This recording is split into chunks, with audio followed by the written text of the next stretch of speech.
Before we begin, tell us, where in the world are you watching from? We love knowing our global reach.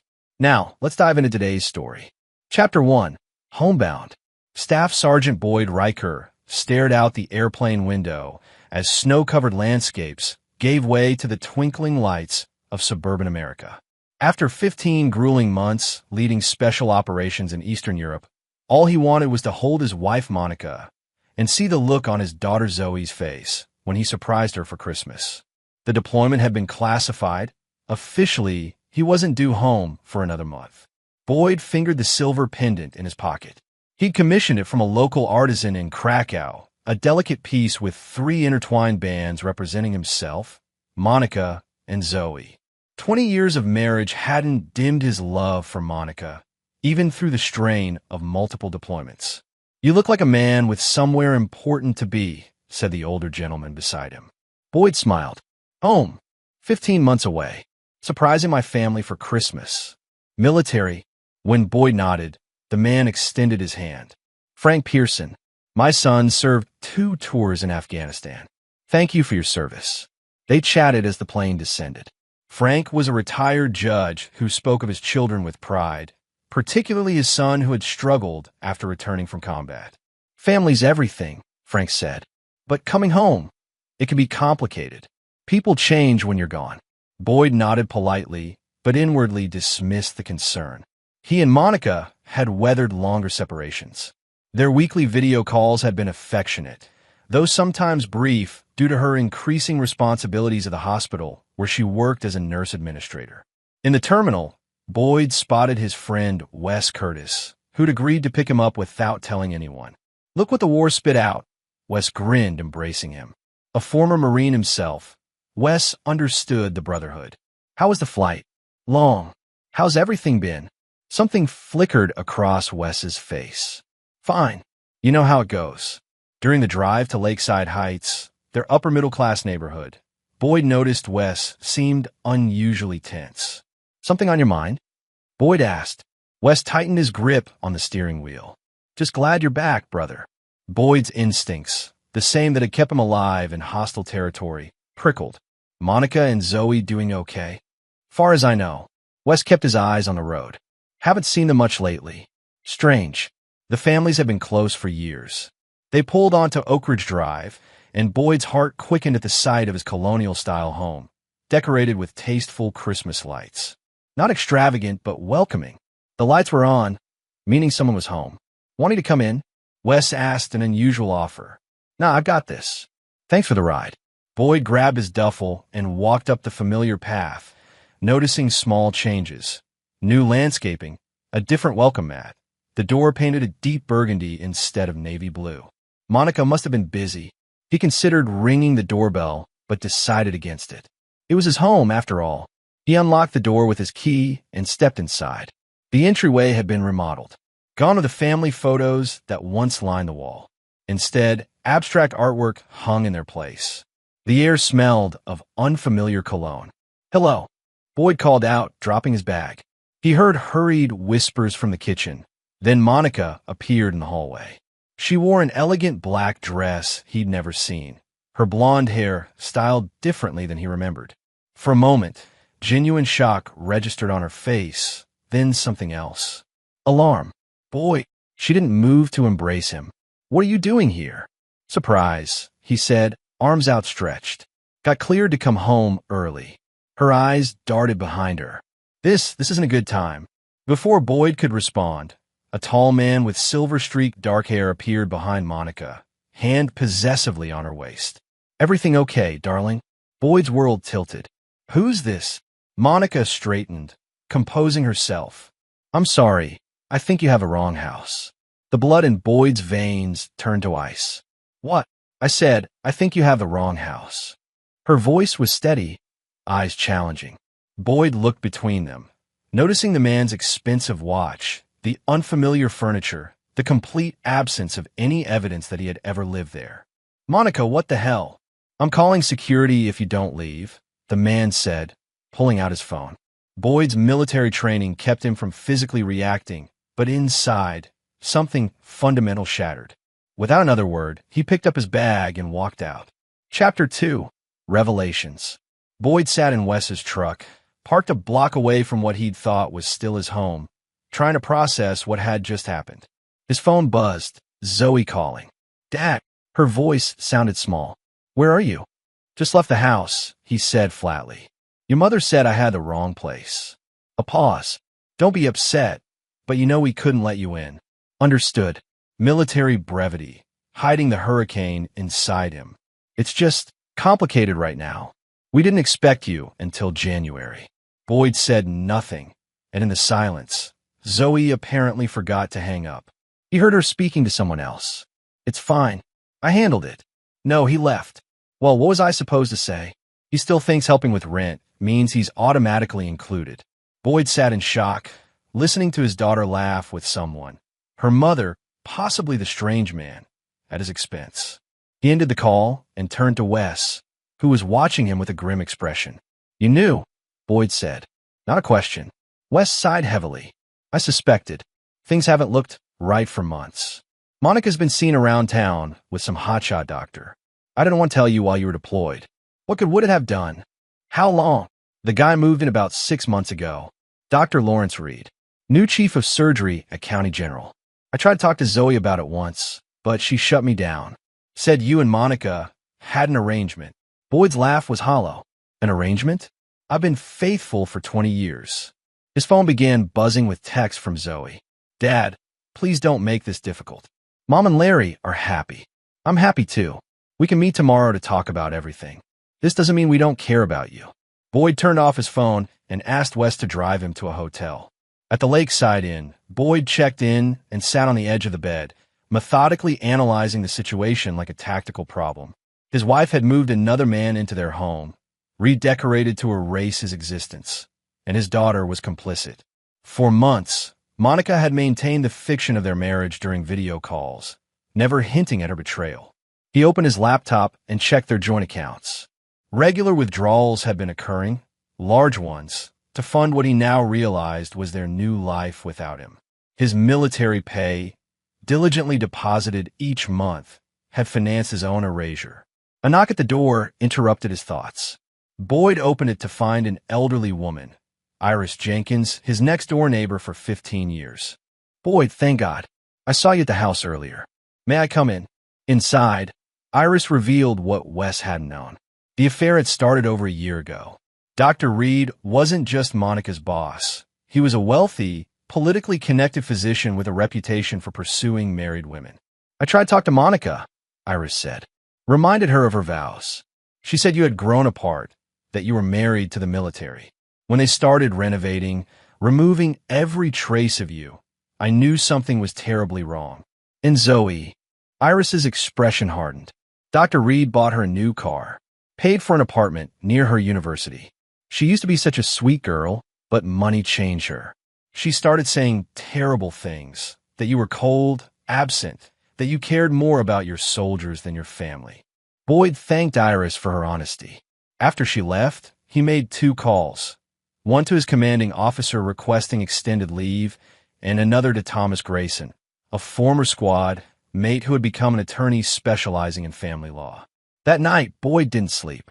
Instead, he formulated a plan with the same precision he'd use for a high-risk operation. This wasn't just about divorce, it was about justice. By morning, he had canceled all automatic payments to the joint accounts, removed his name from utilities, and transferred his remaining funds to a new account. He was ready to begin Phase 1. Chapter 3. First Strike. Boyd woke to 63 missed calls and dozens of increasingly frantic text messages. Monica, Zoe, and even Reed had been trying to reach him all night. The mortgage payment had been due, credit cards were declining, and the utilities were scheduled for disconnection. "Where are you?" Monica had texted. "We need to talk about this like adults." "Dad, this is so immature," came Zoe's message. "Mom is really upset." Boyd deleted them all and met Thomas Grayson for breakfast at a diner across town. "What you're describing is criminal," Thomas said after hearing the full story. "They've effectively stolen from you, committed identity fraud using your information, and potentially violated military spouse benefits regulations." "I don't want a messy court battle," Boyd said. "I want surgical precision." Thomas's smile was wolfish. Then let's start with the house. You purchased it before the marriage, correct? Boyd nodded. It was my grandfather's inheritance. Monica's name was added to the deed later. Good. And the renovations were done without your knowledge or consent while you were deployed on active duty. Correct.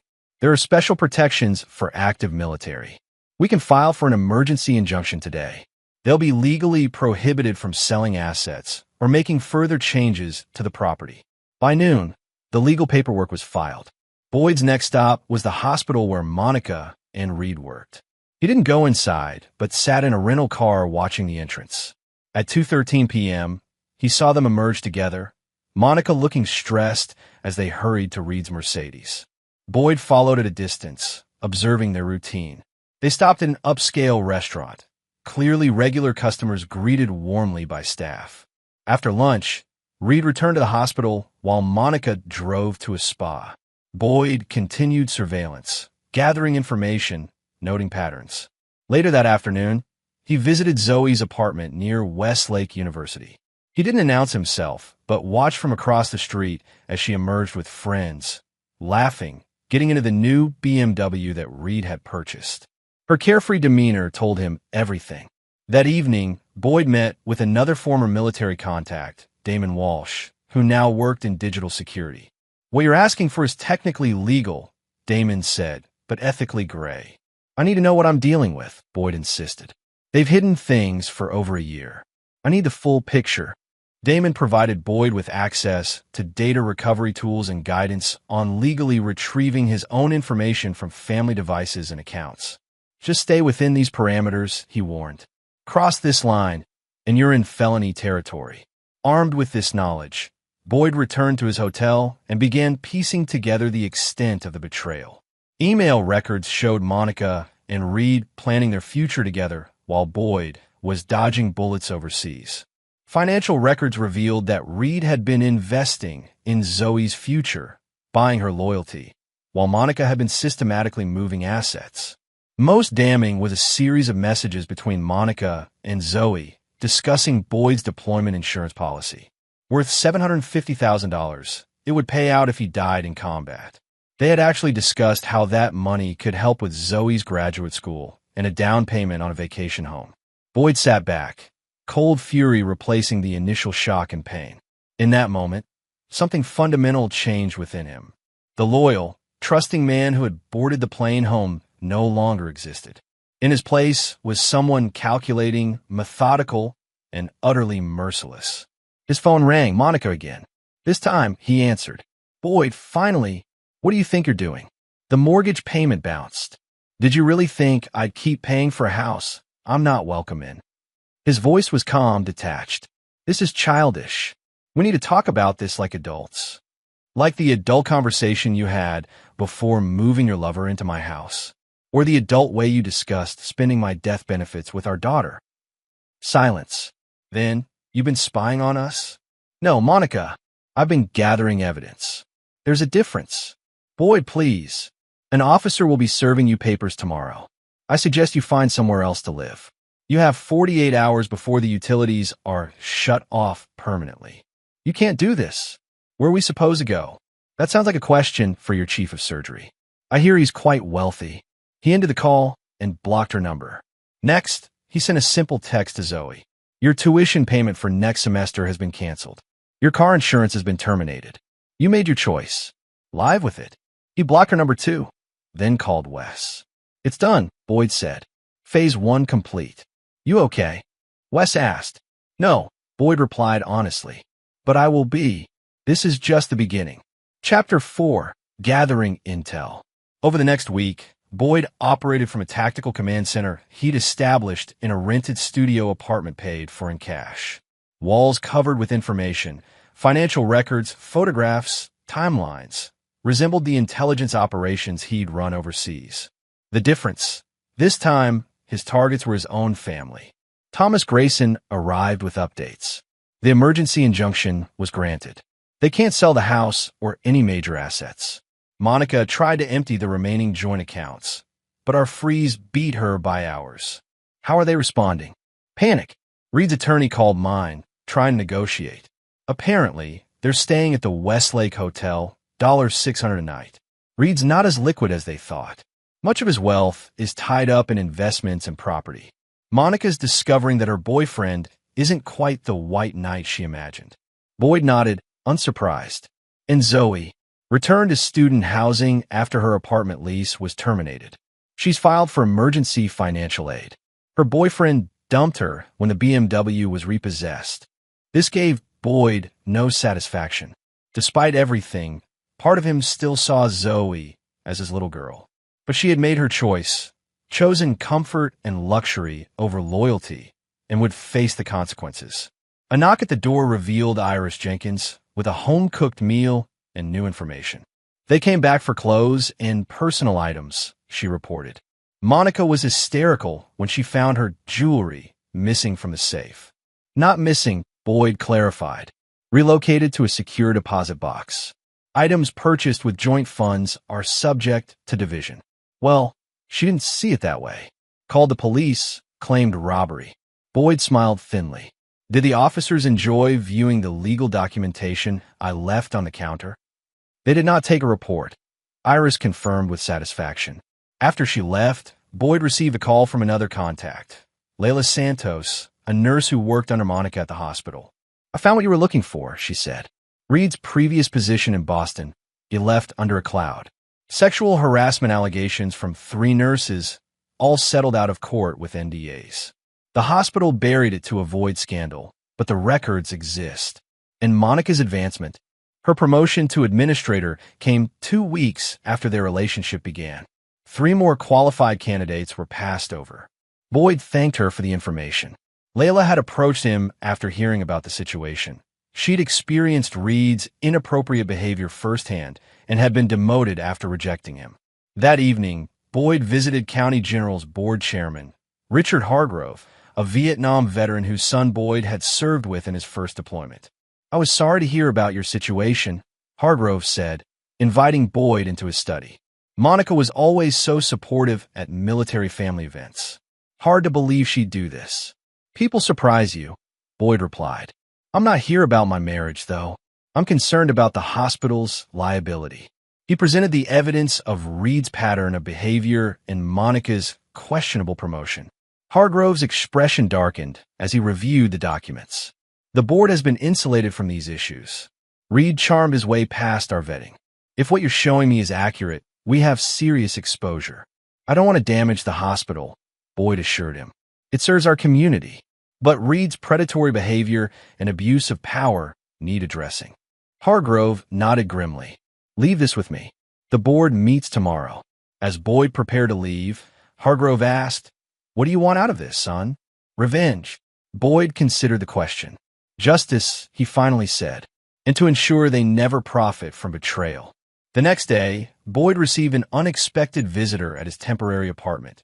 Trevor, Monica's younger brother, whom Boyd had always been close to. I just found out what happened, Trevor said, visibly uncomfortable. Monica told the family you'd had a breakdown, that you were threatening her.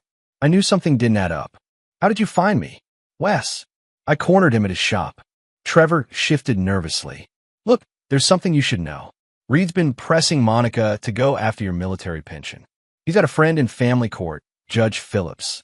They play golf together. Boyd's expression remained neutral, but internally, his resolve hardened further. Thanks for the warning. What are you going to do? What I was trained to do. Identify the threat. Neutralize it. With precision. After Trevor left, Boyd called Thomas with new instructions, then contacted another former squad member, Victor Ramirez, now a private investigator specializing in judicial misconduct. Judge Phillips, huh? Victor said. Interesting timing. I've had my eye on him for a client. There's a pattern of favorable rulings for certain attorneys, including Reed's lawyer. Nothing concrete enough for the Judicial Review Board yet, but where there's smoke, find a fire, Boyd instructed. Whatever it costs. By week's end, Boyd had compiled dossiers on everyone involved in his systematic erasure. Not just Monica, Reed, and Zoe, but the contractors who had renovated his home, the bankers who had processed suspicious transactions, even Zoe's friends who had helped conceal the truth. Each would face consequences proportionate to their involvement. Boyd wasn't interested in collateral damage, only precise, targeted justice that would leave no doubt about the cost of betrayal. Chapter 5. Counteroffensive. On day 12 of Boyd's campaign, Dr. Lawrence Reed was called to an emergency board meeting at County General. He arrived confident, unaware that Richard Hargrove had spent the week quietly interviewing staff and reviewing personnel records. Reed emerged 3 hours later, ashen-faced, security escort at his side, carrying a cardboard box of personal items. His surgical privileges had been suspended pending investigation. His hospital-sponsored luxury apartment would need to be vacated within 30 days. Monica, waiting in the parking lot, watched in disbelief as Reed threw the box into his trunk and punched the roof of his car. "What happened?" she demanded. "Hargrove happened. That sanctimonious bastard ambushed me with harassment complaints going back 3 years.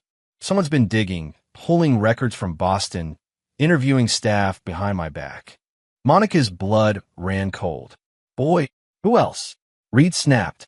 "Your husband's been systematically dismantling our lives while we've been playing defense." That afternoon, they met with Reed's attorney, Calvin Porter, in his downtown office. "The situation is deteriorating," Porter admitted. "The house is untouchable due to the injunction. Reed's position is compromised. Monica, your job is likely next if the hospital investigation expands to nepotism." "This is absurd," Monica protested. "Boyd abandoned us emotionally years ago. His deployments were voluntary after the first 2. He chose the military over us repeatedly."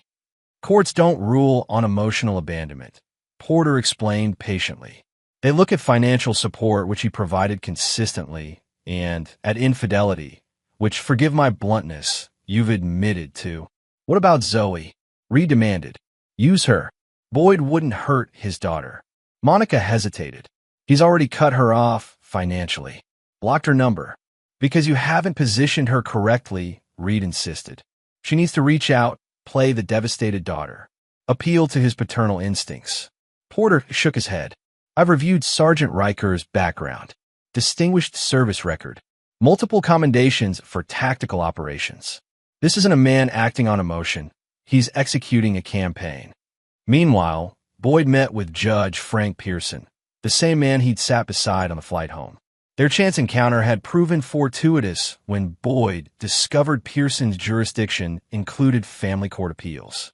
"What you're describing borders on judicial misconduct," Pearson said after hearing about Judge Phillips. "I can't interfere directly, but I can ensure any appeal receives proper scrutiny." "That's all I ask," Boyd assured him. "A fair process." That evening, Boyd received a tearful voicemail from Zoe, sent from friend's phone since her own service had been disconnected. "Dad, please, I know you're hurt, but I'm your daughter. I'm about to lose my place in the spring semester. I made a mistake, I know that now. Mom and Larry are fighting constantly. Everything's falling apart. Please call me." Boyd listened twice, analyzing her words, her tone. There was genuine distress, but was it remorse for her betrayal, or merely the consequences she now faced? The deliberate use of Larry instead of Dr. Reed suggested coaching. He didn't return the call, but forwarded the message to Thomas with a note. "They're getting desperate. Expect more emotional appeals." The next day, Boyd initiated Phase 2 of his plan, targeting Reed's carefully constructed reputation. Victor Ramirez had delivered a comprehensive report on Reed's professional and personal history, revealing a pattern of relationships with vulnerable women, financial improprieties at his previous hospitals, and strategic friendships with influential figures who could advance his career. Boyd arranged for this information, sanitized of any confidential sources, to reach key individuals, the medical licensing board, professional associations where Reed held leadership positions, and alumni networks that had facilitated his rise. He wasn't spreading rumors or making accusations, merely ensuring that documented facts reached those with oversight responsibility. The whispers began almost immediately. Invitations were rescinded. Speaking engagements canceled. Research funding reconsidered. Reed's carefully cultivated image began unraveling thread by thread. Simultaneously, Boyd filed formal complaints with the Judicial Ethics Committee regarding Judge Phillips, supported by Victor's meticulously documented evidence of preferential treatment. Again, Boyd made no public accusations. He simply ensured the proper authorities had access to verifiable information. Monica, meanwhile, was fighting her own battle at the hospital. Colleagues who had once been friendly now avoided eye contact. Her authority was questioned in meetings. An internal audit of administrative decisions during her tenure had been initiated. When she confronted a former friend in the cafeteria, demanding an explanation, the woman replied simply, "You chose the wrong man to betray, Monica. Boyd Riker served with my husband in Fallujah. He pulled 3 men from a burning Humvee under enemy fire. What did you think would happen when you moved your lover into his house while he was deployed?" That night, Monica found herself alone in their hotel suite, Reed having stormed out after another argument. She poured a glass of wine with shaking hands and opened her laptop to check their dwindling finances. What she found made her gasp. Every credit card was maxed out. Their checking account was overdrawn. Reed's investment portfolio showed margin calls on leverage positions. They were financially hemorrhaging, and Boyd hadn't thrown a single public punch. Chapter 6. Convergence. 21 days after his homecoming, Boyd Riker stood in the empty living room of what had once been his family home. The injunction had prevented further changes, but the damage was done. Every trace of his 20 years with Monica had been systematically erased. Thomas Grayson entered, carrying court documents. "It's done." Judge Phillips recused himself this morning after the Ethics Committee announced a formal investigation. "Your case has been reassigned to Judge Eleanor Watts. No connections to Reed, impeccable reputation, and the house.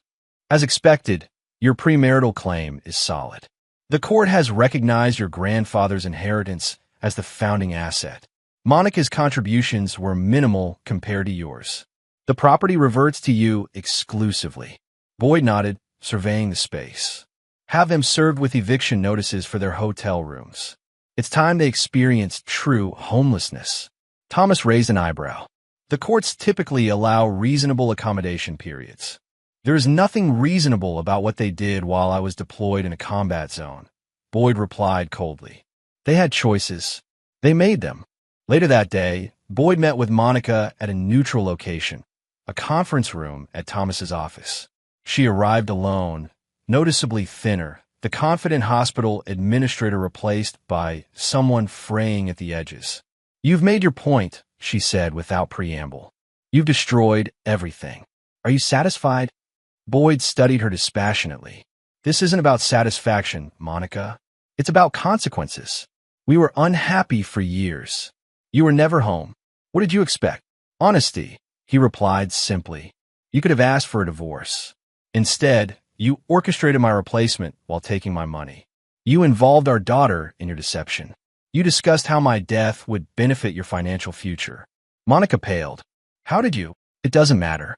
What matters is that by this time tomorrow, you'll have no access to the house, no position at the hospital, and no hotel room. Reed's assets are being liquidated to cover his mounting legal expenses. Where will you go? Who will take you in? These are questions you should have considered before dismantling our family. What about Zoe?" Monica's voice cracked. "She's your daughter. She's an adult who made adult decisions. The consequences are hers to bear." Monica's composure finally broke. "This is inhuman. You're treating us like enemy combatants." "No," Boyd corrected her, rising to leave. "Enemies deserve respect for their conviction. You're opportunists who miscalculated. There's a difference." As Boyd walked out, Monica called after him, "I want to speak to Zoe. I need to know she's okay." Boyd paused at the door. "You should have thought about her welfare before teaching her that loyalty is conditional and love is transactional." That evening, Boyd finally agreed to meet with Zoe at a coffee shop near campus. She looked exhausted, wearing wrinkled clothes, her usual polished appearance gone. "Dad," she began, eyes watering. "Staff Sergeant Riker," he corrected her, "since we're no longer operating as family." Zoe flinched. "Please don't do this. I know I messed up, but..." "This isn't about messing up," Boyd interrupted. "This is about calculated betrayal. You didn't make a mistake. You made consistent choices over months. Mom said you were never coming back. that you'd chosen your military career over us. Dr. Reed offered stability, opportunities. He bought you, Boyd stated flatly, and you sold cheaply. Tears spilled down Zoe's cheeks. What do you want from me? Nothing. That's the point. You've demonstrated what our relationship is worth to you. I'm simply honoring your valuation. So that's it.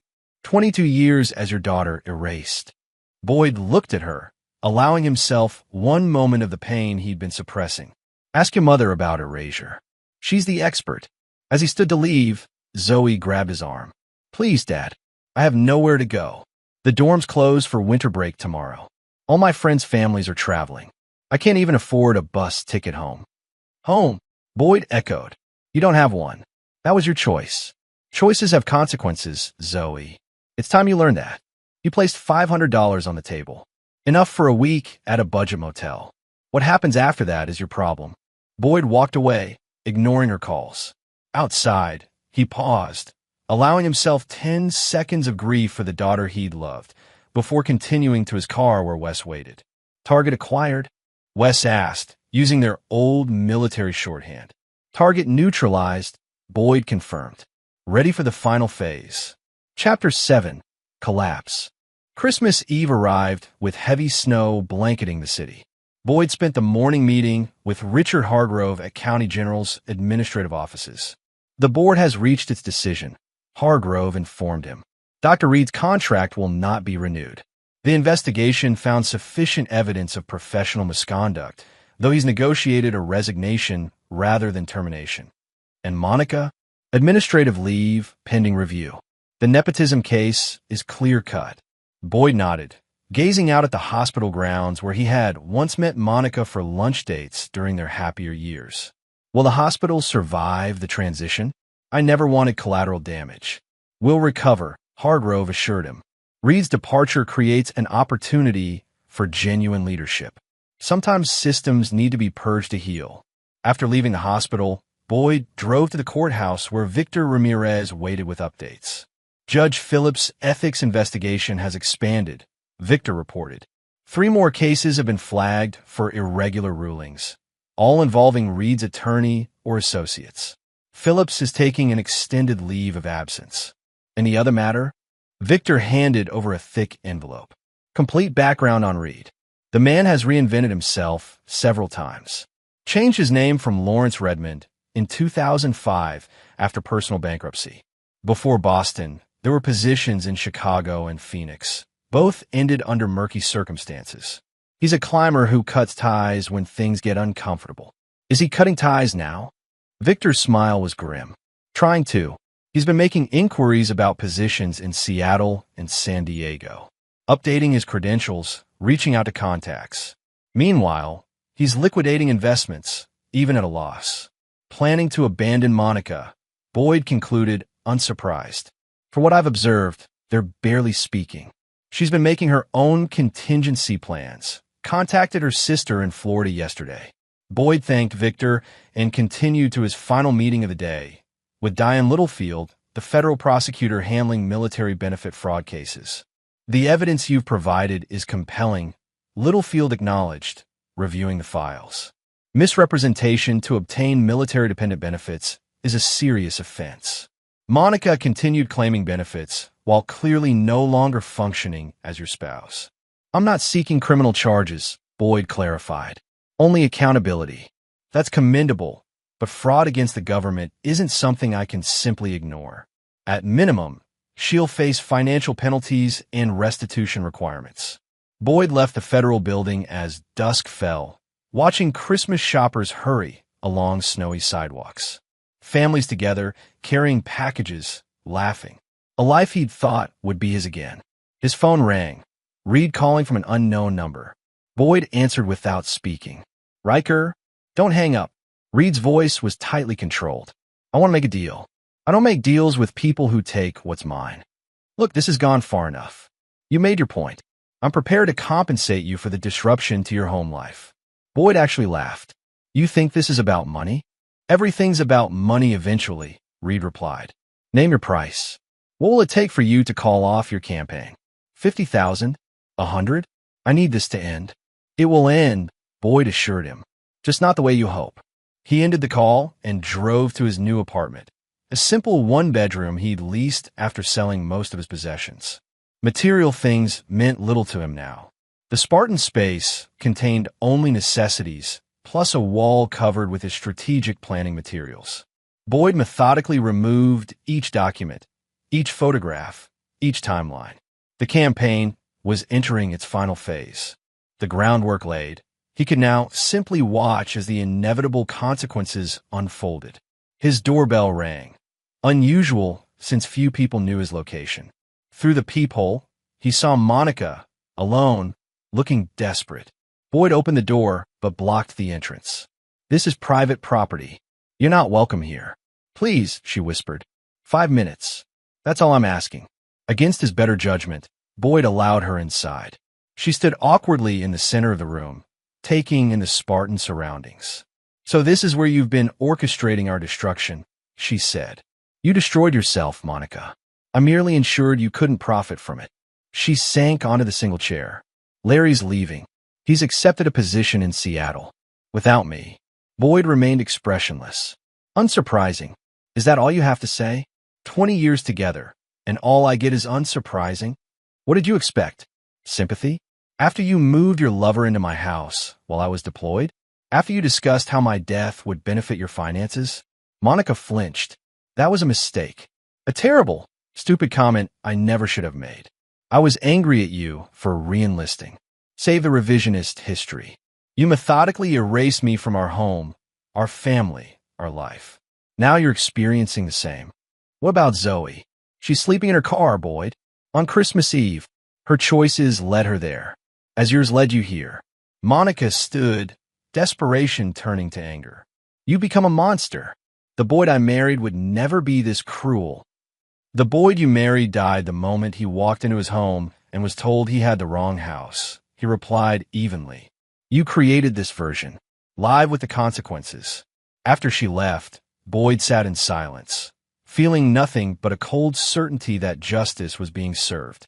His phone buzzed with a text from Wes. "Company's arriving at the rendezvous point. Operation still a go?" Boyd replied simply, "Execute as planned." Chapter 8. Reckoning. Christmas morning dawned bright and clear, sunlight glinting off fresh snow.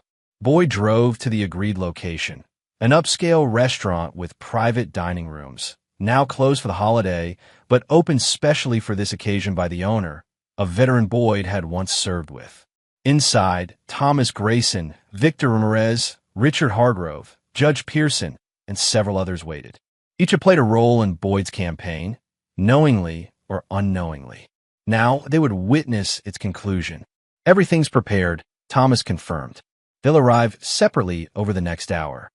The first to appear was Monica, escorted by a courthouse officer. Her confusion at the formal summons turned to shock when she saw Boyd at the head of the table. "What is this?" she demanded. "Please be seated, Mrs. Riker," the officer instructed. "All will be explained when the other parties arrive."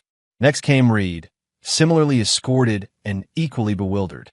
He avoided eye contact with Monica, taking a seat at the opposite end of the table.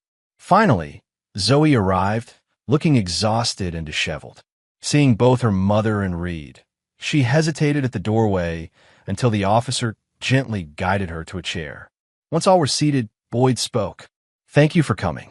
Considering the season, I thought it appropriate to gather everyone involved in this situation." "Is this some kind of sick revenge fantasy?" Reed interrupted. "Because I've already contacted my attorney. Your attorney declined to represent you further this morning." Boyd informed him calmly. "Something about irreconcilable differences regarding payment." Reed paled slightly, but maintained his defiance. "Whatever this is, I don't have to participate." "Actually, you do," Thomas interjected, sliding documents across the table. "This is a legally binding mediation as ordered by the court. Failure to participate constitutes contempt." Boyd remained standing, addressing the room. "For 15 months, I served my country in a combat zone, believing I had a family waiting for my return. Instead, I found strangers living in my home who had systematically erased my existence." Monica started to speak, but Boyd continued. I've spent the last 3 weeks investigating exactly how and why this happened. What I discovered was more than infidelity. It was a calculated campaign of exploitation and fraud. He nodded to Thomas, who distributed folders to everyone present. These contain the legal consequences of your actions. Monica, you committed fraud against the federal government by continuing to claim military dependent benefits while maintaining a relationship with Dr. Reed. The prosecutor has agreed to civil penalties rather than criminal charges. You'll find the settlement agreement on page 3. Monica's hands trembled as she opened the folder. Dr. Reed, the medical board has completed its review of your conduct at County General and your previous institutions. Their findings and sanctions are detailed in your documents, along with the terms of your separation from the hospital. Reed's face flushed with anger. This is a witch hunt. I've done nothing illegal. Unethical isn't always illegal, Richard Hargrove noted calmly. But in healthcare, it's equally damaging. Boyd turned finally to Zoe. Your folder contains different documents. The deed to a small apartment I've purchased near campus transferred into your name. Tuition for your final 3 semesters, paid in advance directly to the university. And a modest monthly allowance. Enough to live on, not enough for luxury. Zoe looked up in confusion. I don't understand. You betrayed me, Boyd stated simply. But you're still my daughter. I won't see you homeless or uneducated. What you do with this second chance is entirely your decision. The room fell silent as each person absorbed the implications of their documents. Finally, Reed spoke, his voice tight with controlled fury. So that's it. You've systematically destroyed our professional reputations, our relationship, our financial security, and now you're playing the magnanimous victor? No, Boyd replied. I've ensured appropriate consequences for dishonorable actions. Nothing more. Monica looked up from her papers, face ashen. These penalties will take years to pay off. Yes, Boyd agreed. Approximately the same number of years I committed to our marriage while you were planning its dissolution. And what about you? She challenged. Do you face no consequences in this perfect justice system you've created? Boyd's expression softened slightly, the first crack in his armor. My consequences began the moment I walked into our home and was told I had the wrong house. I lost my family, my history, and my future in an instant. The difference is I didn't deserve my punishment. You earned yours. Zoe pushed her folder away. I can't accept this. Not after how I treated you. You're not accepting it as a gift, Boyd clarified. You're accepting it as a responsibility. Sometimes the heaviest consequence is having to live with what you've done while being given the opportunity to do better. As the initial shock wore off, the discussion turned to practical matters. Thomas explained the legal frameworks, timelines, and obligations. Victor detailed the evidence supporting each determination. Judge Pearson ensured procedural correctness. Throughout, Boyd remained impassive, watching as the reality of their new circumstances settled over Monica, Reed, and Zoe. This wasn't the emotional confrontation they had perhaps expected. No shouting, no recriminations, no opportunity for dramatic apologies or promises to change. This was the cold, methodical dismantling of the future they had planned at his expense. As the meeting concluded, Boyd addressed them one final time. This ends my involvement in your lives. The legal mechanisms are in place. The consequences will unfold regardless of my presence. You're each free to rebuild as best you can. Reed was the first to leave, avoiding eye contact with Monica, already mentally cutting ties. Monica lingered, seeming smaller somehow. The confident woman who had dismissed Boyd from his own home, now facing years of financial recovery and professional uncertainty. Was any of it real? Boyd asked her quietly when the others had moved away. Us. Monica met his gaze. Once. A long time ago. Before deployments and distance and resentment. Boyd nodded, accepting this partial truth. Goodbye, Monica. Zoe remained last, clutching the folder containing her second chance. Dad, Staff Sergeant Riker, he corrected gently. We're not there yet, Zoe. Maybe someday. Will I see you again? She asked, voice small. That depends on what you do with your second chance, he replied.